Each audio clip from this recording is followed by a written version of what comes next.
City has thousands of costumes at incredibly low prices. Party City. Nobody has more Halloween for less. Good afternoon, everyone. This is Jeff Michael in the Fox 11 newsroom. We have breaking news to tell you about a number of children riding in a city school bus, or at least a contracted school bus with the city, have been involved in an accident. This is in Boyle Heights. This is right near the corner of East 1st Street and Soto. You see the overturned school bus, or at least you did see the overturned school bus, and a number of rescue ambulances from the city that have been responding. Here's what we know at this point. We have according to the LA City Fire Department, one fatality. It was not a student. I want to repeat that. It was not a student, but a passenger in one of the three vehicles involved in the accident. There you see one of the injured people being taken to an ambulance. We know that about the fatality. We know that there are at least 38 what the fire department is referring to as walking wounded. In other words, either students or adults in various stages of injury, although we're hearing from the LA Unified School District that most of the students are not injured seriously. 4 have been transported at this point, we've been told. 1, a 14-year-old female, 14-year-old girl with head injuries and complaining of pain. 2 15-year-old males. We're hearing that the kids on this school bus were either coming from or going to the Skills Center at Roosevelt High School. That comes from a fire spokesperson, but all of this information coming in as the fire department and the police department gather at this scene in Boyle Heights at 1st near Soto. We also have a CHP officer on the phone, Officer Charmaine Fajardo. Are you with us, officer? Well, maybe we don't have Officer Fajardo. We'll work on that. At this point, the triage goes like this. The fire department arrives. All of these firemen and women are either EMTs or paramedics. You see the tarps they're laying out there? The tarps are to designate different types of wounded.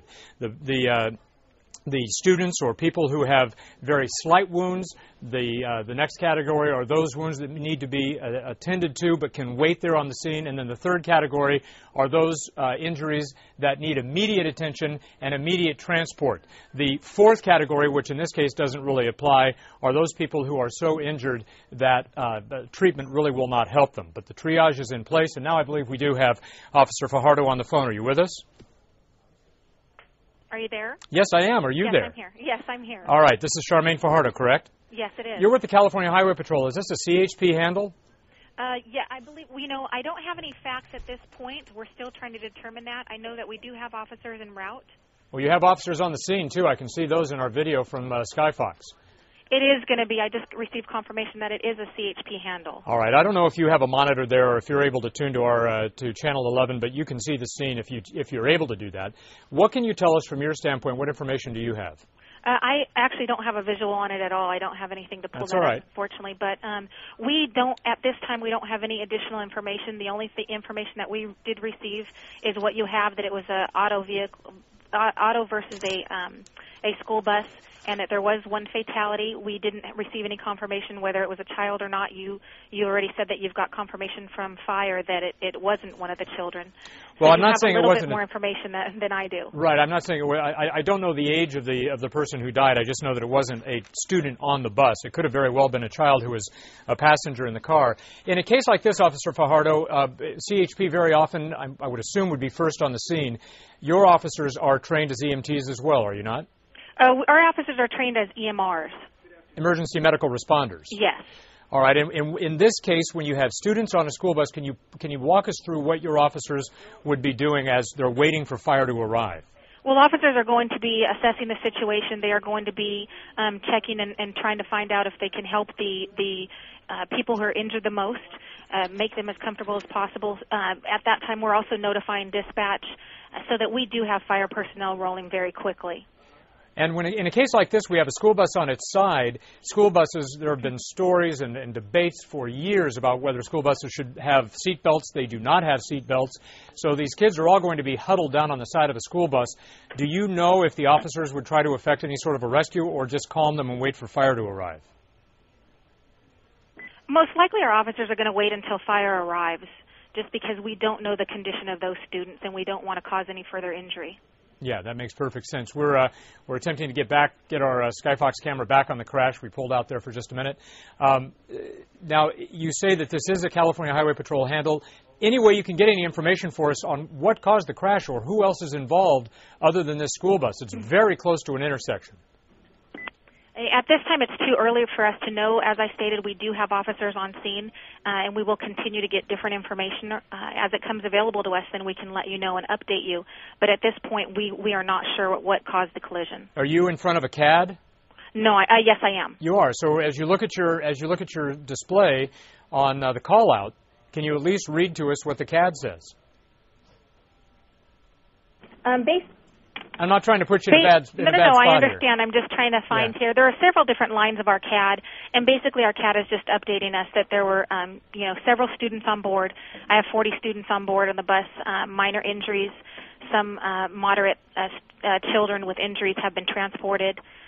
That corner was 97. So it really is just the information that you already have. I'm looking at it now, and it doesn't have any additional information.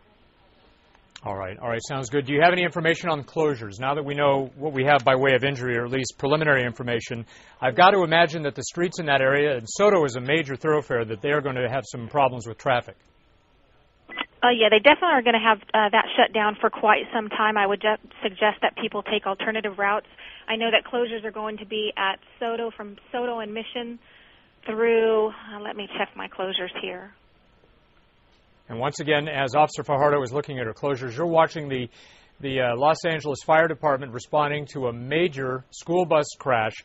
A school bus that you can see is flipped on its side. We know that there are approximately 38 injuries of various degrees. We know that 16 now, just information I've just received, 16 kids have now been taken to area hospitals. Also, what happens in a situation like this, the emergency medical system immediately notifies all surrounding hospitals. And this hospital is not that far from County USC, which is a trauma center. It notifies all surrounding hospitals and the emergency rooms, puts them on alert, and then asks those emergency rooms how many patients they can handle. The emergency rooms then send a message back to EMS.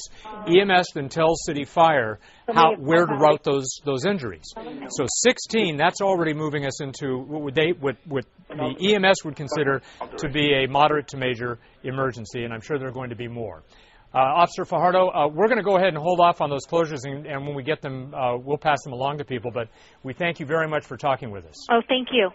All right, everyone, just to recap again, we have a school bus accident in the Boyle Heights area, first near Soto. There are 16 students transported to area hospitals, as many as 38 with minor to moderate injuries. There is one fatality. It's not a student, we are told, from City Fire. We're told it was a passenger in one of the other vehicles involved in this accident. We're going to keep an eye on this, and you can bet we will bring it back to you if there is any development, any change in the conditions of any of these children, and certainly if there are any more fatalities. For now, I'm Jeff Michael in the Fox 11 Newsroom. Be sure to tune in tonight on the Fox 11 10 o'clock news with Christine Devine and myself, and we'll give you the full story. Have a good afternoon.